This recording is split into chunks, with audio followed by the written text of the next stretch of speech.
Bueno, yo voy a tener el enorme placer y gusto de presentarles el cementerio municipal de San Isidro. Y bueno, como para comenzar, por supuesto, empezamos por San Isidro y mostrarles una vista de la ciudad. Es una vista del centro del casco histórico, y contarles que, bueno, que estamos a más o menos 30 kilómetros de la ciudad autónoma de Buenos Aires, en la zona norte, acompañados permanentemente por ese río omnipresente, la Barranca, y el punto emblemático de nuestra localidad, que es la catedral. Desde este punto estamos a 15 cuadras del cementerio, que es que es nuestro tema principal. Y este es el barrio donde se encuentra. Este barrio es el barrio de la Calabria, y por supuesto, como el nombre lo indica, fue conformado por la inmigración de fines y principios del siglo XX, de italianos llegados de la Calabria, y que tanta implicancia tuvieron en este cementerio y en la construcción de San Isidro. Les voy mostrando las calles, con las calles empedradas. Nuestro cementerio ocupa una manzana y está rodeado por esos árboles de tilos maravillosos que envuelve con el perfume ese de tilo durante el verano. Ahí nos vamos acercando, y este es el pórtico. Por supuesto, no siempre tuvo este aspecto. El comienzo de todo esto y de designar este lugar como cementerio se inicia en el año 1837, donde se elige este lugar como predio para el cementerio, para la necrópolis municipal. Pero no es hasta 1855 que se inaugura formalmente, y este pórtico data del año 1914, que fue realizado bajo la intendencia del doctor Adrián Bécquer Varela, que tomó esta iniciativa y este trabajo del que tantos participaron. Antes de seguir, les quiero aclarar que, bueno, que esa reja que está al costado de la pantalla, tan bonita, es el portón que está en el otro extremo de la calle, que lo estamos viendo. Si se ve el cursor, está acá. Esta es la avenida principal del cementerio. Bueno, como les contaba, se va desarrollando acá el peristilo, y esta es la fachada interior, que siempre, bueno, me gusta mencionar este espacio, porque resulta que, bueno, que la fachada exterior es idéntica a la fachada interior, de manera que, bueno, que estamos planteando un umbral donde, así como podemos desde este lugar entender que, bueno, que es la salida de la necrópolis a la ciudad, también lo podemos entender como que es la entrada a la ciudad. De modo que, bueno, que este espacio es un umbral que está marcando un tránsito entre esa ciudad, entre la metrópolis y la necrópolis, entre la vida y la historia, entre... Hola, nena, escúchame. Fíjate en la foto que te mandé. ¿Cómo hay hago un, para silenciar el Zoom? Tiene que estar escucho, cruzado. ¿escucho un micrófono? Bueno, este, este, este tránsito, como les decía, entre el pasado y el presente. Y que justamente en este ámbito del cementerio, donde aparentemente está el pasado, solo se trata de, en estos monumentos, placas, sepulturas, en este ámbito de silencio, ponerle voz para que entonces se haga presente y esté entre nosotros. Adrián Bécquer Varela, en su intendencia, yo les digo en 1914, toma la iniciativa de crear esa entrada para el cementerio y convoca a toda la comunidad. Digamos, esto me parece relevante en cuanto a que esa obra que le da dignidad al ingreso de nuestro cementerio fue obra de toda la comunidad sanisidrense. Todos colaboraron. Las familias más adineradas de San Isidro, de esta aristocracia sanisidrense, colaboraron con dinero en efectivo. Y es más, el mismo intendente Bécquer Varela también colaboró con dinero de su bolsillo. Y otros apellidos tradicionales, como Rolón, los Anchorena, y el ingeniero Manuel Ocampo, el padre de Victoria, y Victoria Ocampo misma también hizo su donación.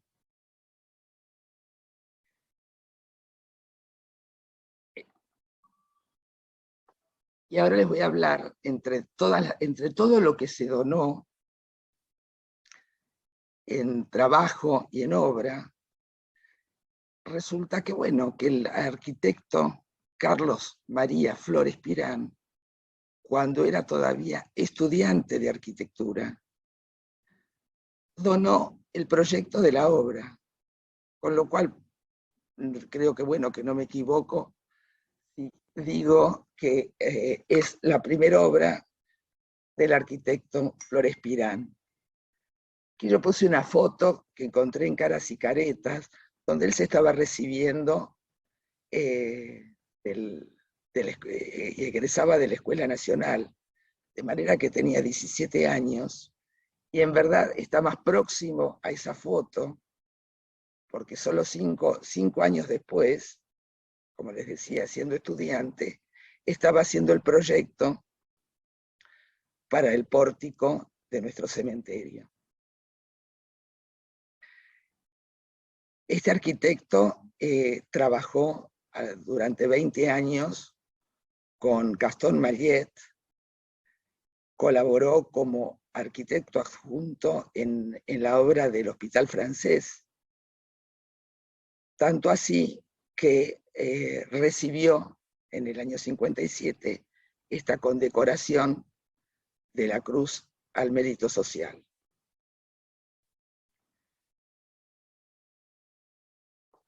Y por supuesto, bueno, con Mariet hicieron grandes obras, pero elegí la de la capilla que hace casi 30 años después, en General Pirán, que había sido su abuelo, el general Pirán, esta capilla con características sencillas, una capilla rural que tiene como un aire de familia con el pórtico que él proyecta, con ese estilo neoclásico, con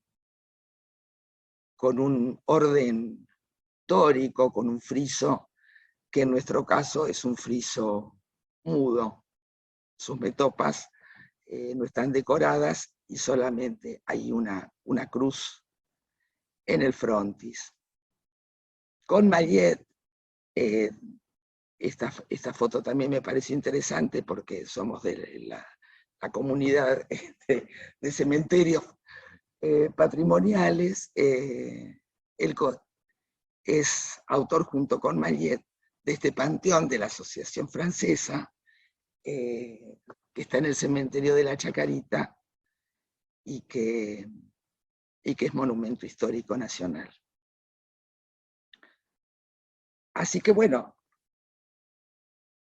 después de la obra había que construirla. Bueno, la comunidad, el pueblo de San Isidro, sus trabajadores, y muchos de ellos italianos, pusieron y colaboraron con todo tipo de cosas.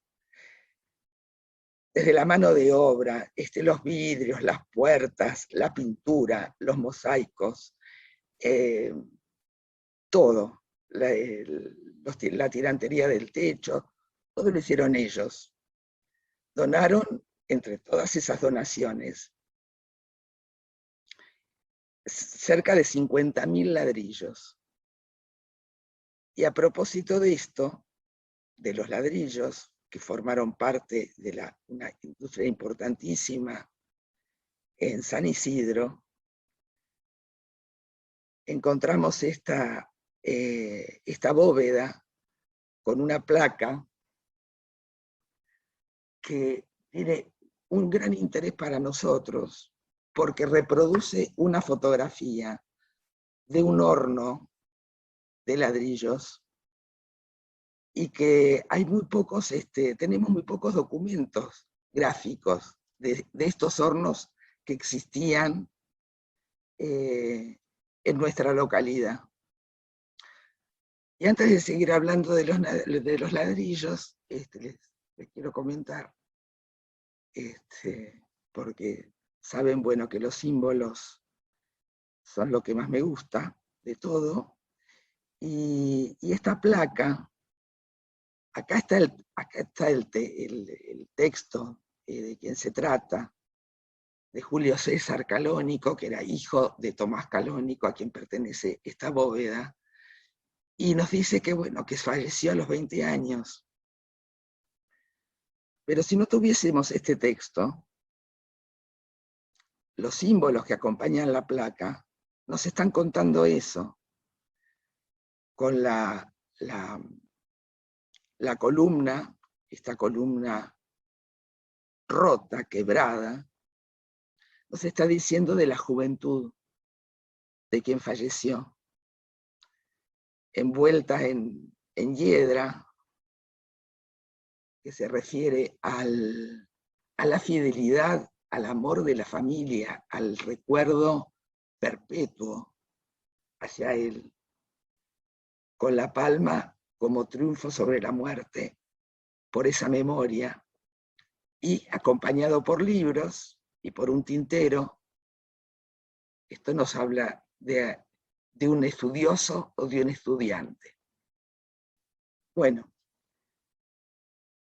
acá lo vemos con más claridad, cómo eran aquellos hornos de ladrillos, el pisadero donde estaban los caballos pisando el barro, y donde se apilaban y se cocinaban los ladrillos.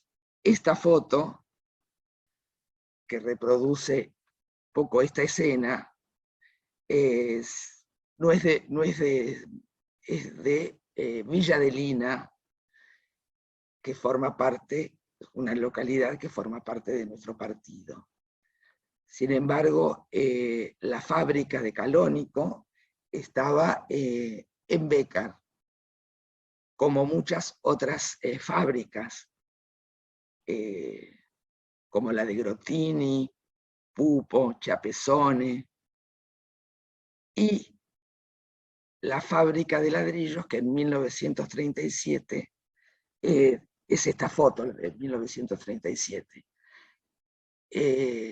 Compra la Nación este predio en el año 1874, una fecha clave porque toda la intención y todo se apuntaba en ese momento, después de haber tenido la experiencia tremenda de la fiebre amarilla, la necesidad de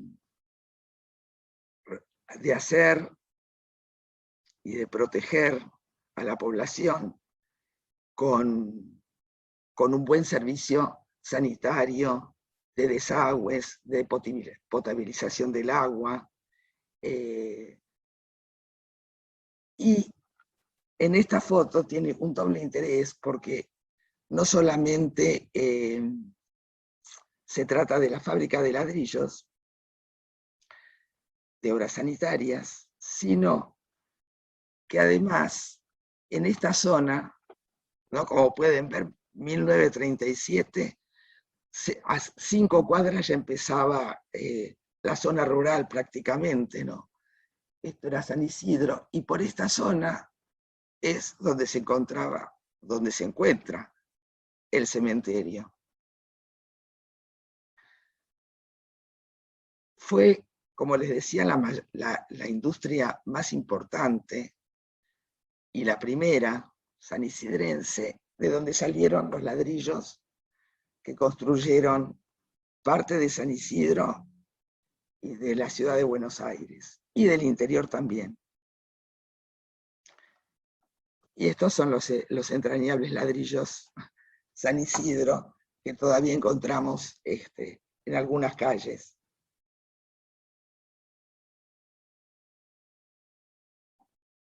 Este es el plano de nuestro cementerio. Como ven, ocupa una manzana, es un poco más ancha que larga, con la calle principal. Acá es el pórtico que les mostraba y que vimos, con zonas de bóvedas. Estos son los panteones con nichos y zonas de tierra. Pero bueno, como pueden ver, al ser una manzana, digamos, es un cementerio pequeño y de alguna forma sencillo de recorrer. Aunque es infinito, como todo cementerio, todo lo que podemos encontrar en él.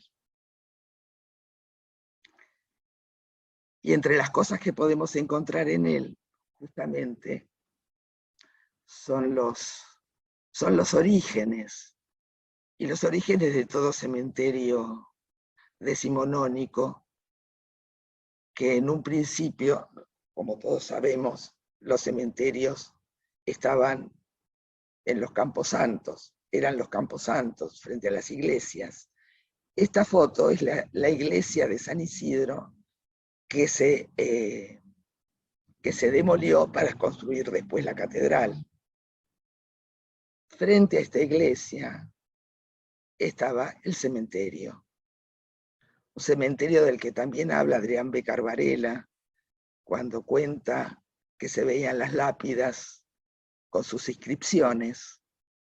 Algunas de esas lápidas con sus inscripciones de las que él habla, las encontramos en el cementerio cuando evidentemente las familias comenzaron a construir las bóvedas, cuando ya no se podían hacer más los enterramientos. Trasladaron a sus seres queridos y trasladaron también las lápidas. De manera que bueno, que hay todo un trabajo en el cementerio, la posibilidad de ver como un viaje, es como un viaje en el tiempo, donde todo permanece. Aquello que se va demoliendo en la ciudad, bueno, pues en el cementerio están todas las señales de cómo se fue transformando esa ciudad. Y entre los personajes fantásticos de los cuales hoy les voy a hablar, y que fue muy difícil hacer una selección, porque estamos con el tiempo corto,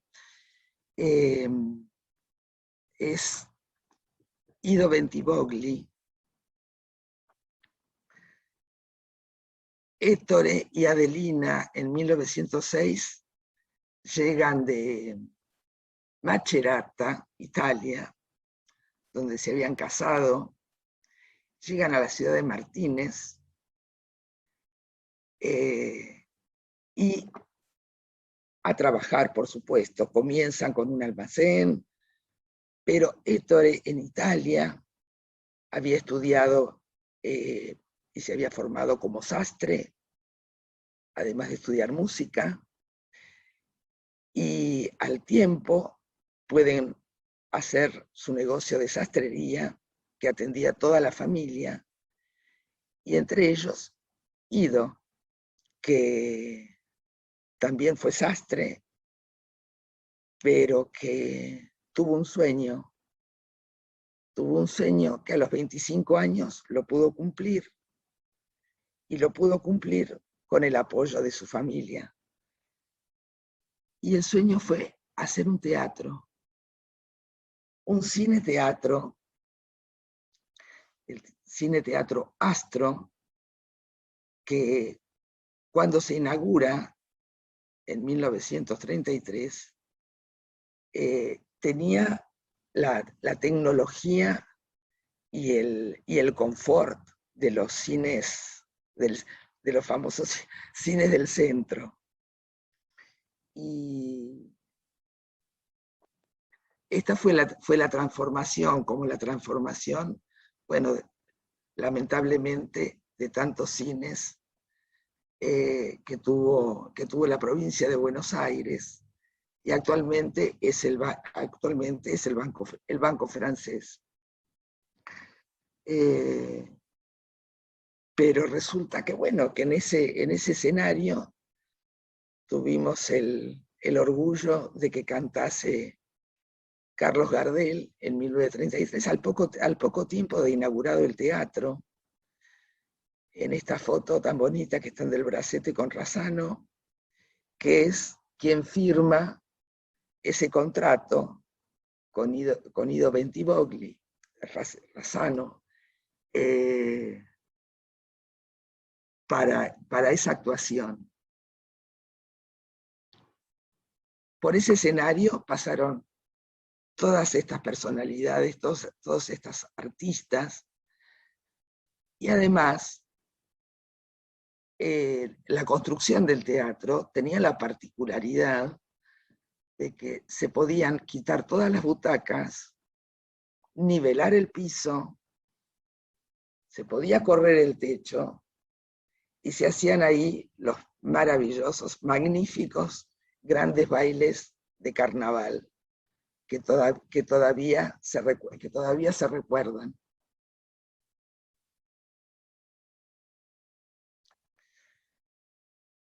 Y hablando de sueños y de soñadores, acá tenemos La bóveda de Ana Lynch y Roberto Guevara. Este matrimonio fueron los abuelos de Ernesto Guevara Lynch de la Serna. Y quiero destacar en este punto la relación entrañable y amorosa con su abuela. Ernesto Guevara, aparte de su familia, de su papá y de su mamá, tenía una relación muy amorosa con su abuela y con su tía Beatriz.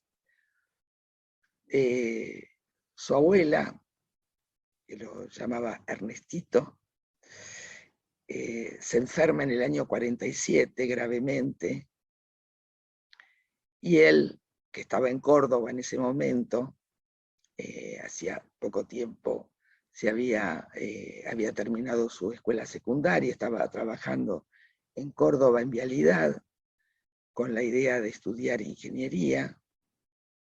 Al enterarse de la gravedad de la enfermedad de su abuela, él viaja de Córdoba, viene a Buenos Aires y no se separa de ella hasta el día de su muerte. Durante 15 días estuvo junto a ella. Y a partir de esa experiencia, él decide no estudiar ingeniería como su papá y como su abuelo, sino dedicarse a la medicina.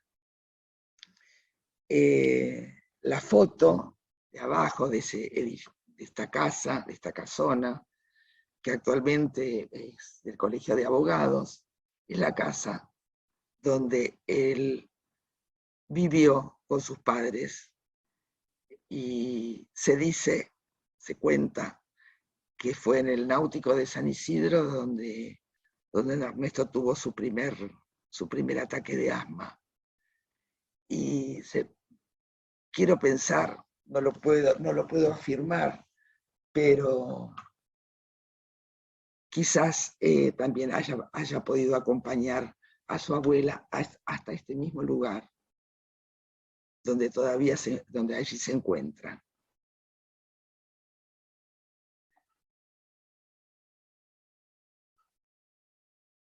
En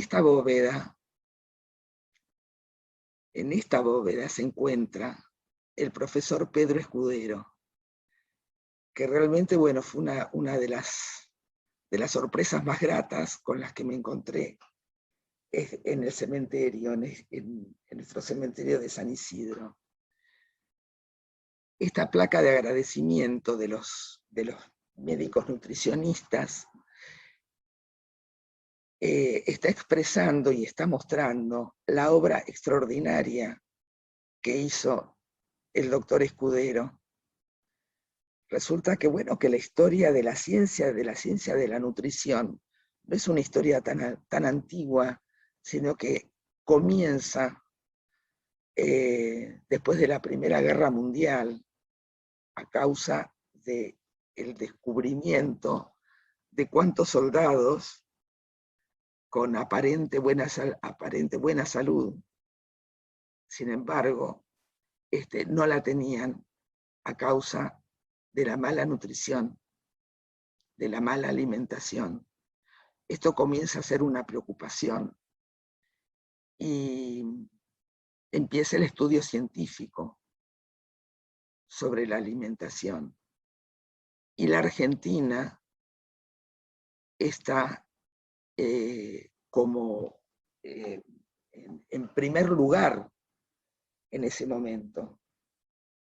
En el año 39 se realiza el tercer congreso sobre alimentación, el tercer congreso internacional.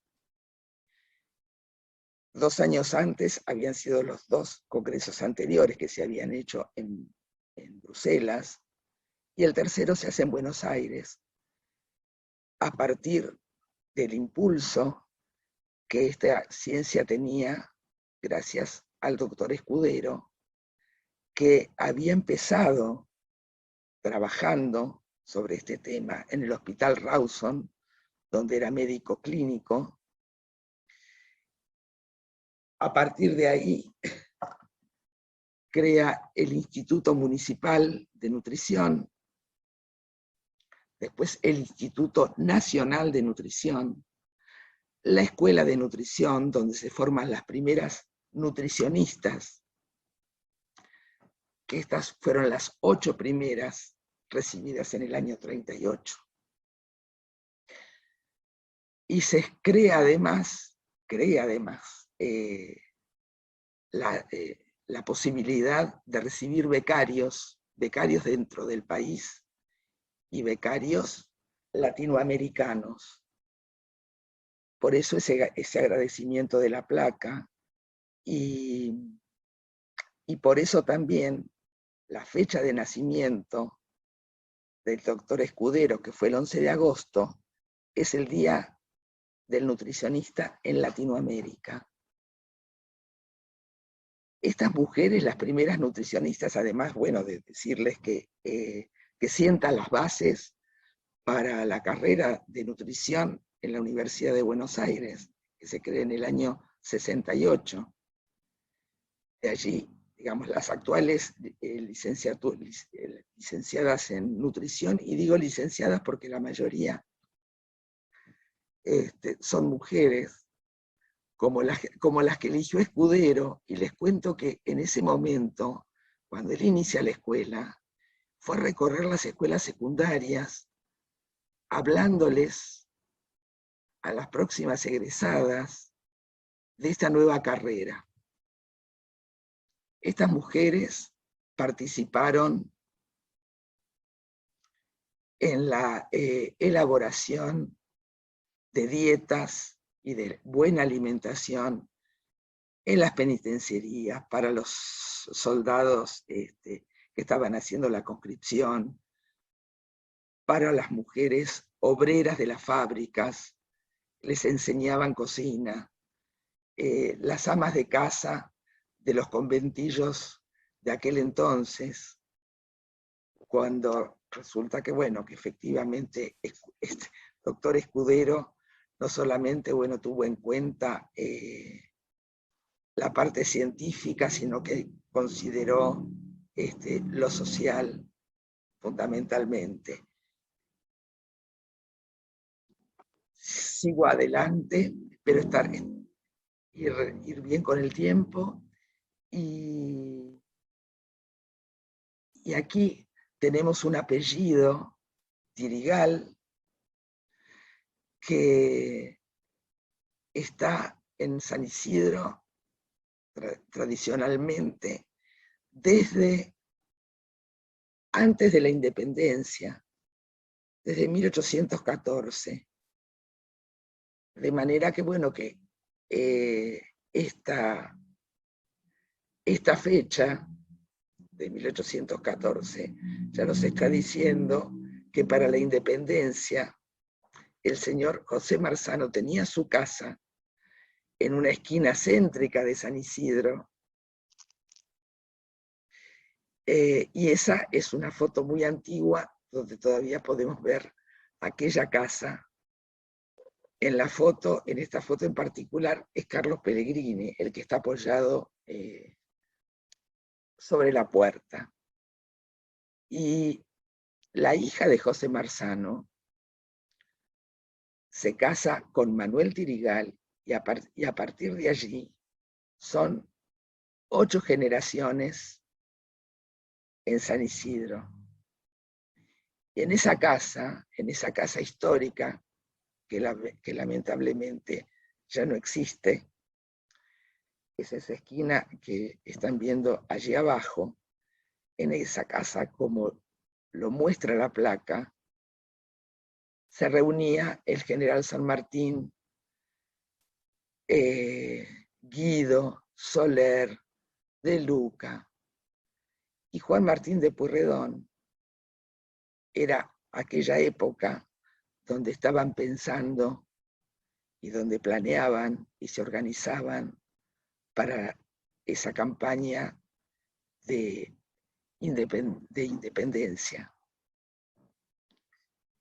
Y tenemos acá también a Horacio Germán Tirigal, que falleció hace poco tiempo, con Ángela. Y aquí, más allá de hablar de esa carrera que hizo con el nombre de Orangel, que es la conjunción de su nombre y el nombre de ella. Y Orangel, aunque con ese apodo lo reconocemos a él, en verdad, Orangel eran ellos dos, siempre fueron ellos dos. Es una hermosísima historia de amor que comenzó cuando Horacio tenía 20 años. Estuvieron un año mandándose cartas hasta que llegó a conocerla y nunca más se separaron hasta que ella falleció en el año 2009 y hoy, hoy vuelven a estar juntos y los tenemos en este lugar nuestro tan querido.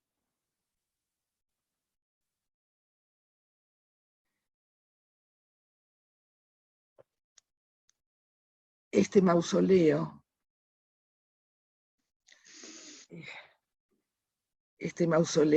fue, ¿cómo decirles? Un espacio, un lugar que nos trae una historia tristísima de San Isidro. Se trata de 12 chicas y la historia es así. El 26 de agosto de 1950, un sábado a la mañana, se aprestaba todo el personal de una fábrica de zapatillas en Martínez a trabajar porque resulta que, bueno, que había que hacer una entrega muy importante.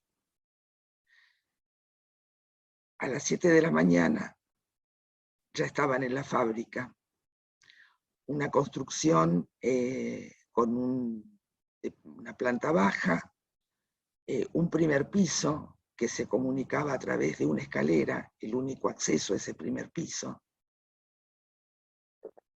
donde trabajaban las chicas que se ocupaban de la costura de las zapatillas, de embalarlas en las cajas, y abajo, preparando todo, se encontraba un tanque de 100 litros de solvente y goma. En determinado momento se produce una chispa, todavía sin entender, sin saber exactamente cómo ni por qué, pero esto inicia un incendio voraz que sube por la escalera y las llamas abrazan ese primer piso que tenía pisos de madera, ventanas tipo vaivén con los vidrios repartidos, donde era imposible poder salir. Fueron minutos de un incendio, como decía, voraz, que hizo que, bueno, que ese piso se derrumbara y que cuando llegaron los bomberos, nuestros bomberos de San Isidro y de San Fernando, apenas lo que pudieron hacer fue apagar las llamas que aún seguían. El Consejo Deliberante al año siguiente decidió construir un mausoleo, que es este que ustedes están viendo. Es un mausoleo municipal, público,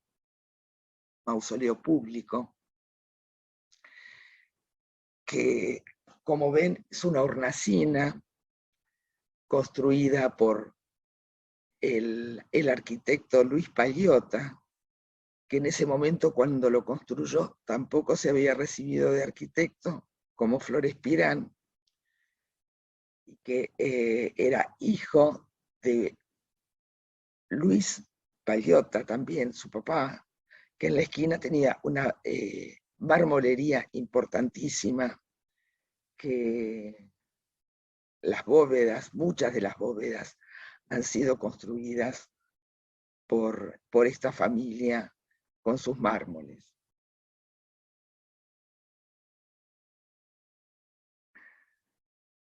Las 12 chicas fueron, y el incendio, noticia en las primeras planas de los diarios. Y elegí esta foto, que no se ve muy bien, pero muestra lo populoso, la cantidad de gente, de vecinos, de amigos, todo el pueblo estuvo en este cortejo fúnebre. Dicen los diarios, imagínense, el velatorio se hizo en el destacamento de bomberos, que estará más o menos a 12 cuadras del cementerio. Toda la avenida Centenario, la avenida principal, estaba repleta en sus veredas de la gente que los acompañaba, y que el cortejo estaba llegando a la puerta del cementerio y todavía seguía siendo acompañada a lo largo de esas 12 cuadras.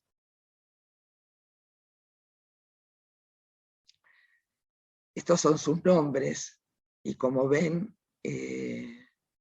cuando decimos el mausoleo de las chicas, efectivamente, eran chicas muy jóvenes, solteras, hermosas, y ese ángel también hermoso y femenino las acompaña. En cuanto a los símbolos, como les contaba, también mirando al ángel nos habla de chicas y nos habla de jóvenes. Las flores que tienen el pelo son azucenas, que son el símbolo de la pureza. Y la rosa que lleva en la mano, que le está ofrendándoles, es una rosa que tiene el tallo quebrado. Lo que nos está diciendo que fueron flores malogradas, flores que no pudieron marchitarse, que fueron arrancadas antes de tiempo. Disculpen. Bueno, nos volvemos a encontrar en el pórtico, ya a punto de salir, de terminar esta recorrida, y no sin antes despedirnos acompañados por estos trabajadores del cementerio, que, tuve el privilegio de recibir estas fotos de manos del hijo del cuidador don Tomás González, que está de pie en el centro de la foto, el portero del cementerio, de guardapolvos, de traje el administrador, todos sus cuidadores, y recordar además, como dice esta placa que encontramos también en el cementerio, nuestros orígenes están en la memoria de los que nos han amado. Muchas gracias.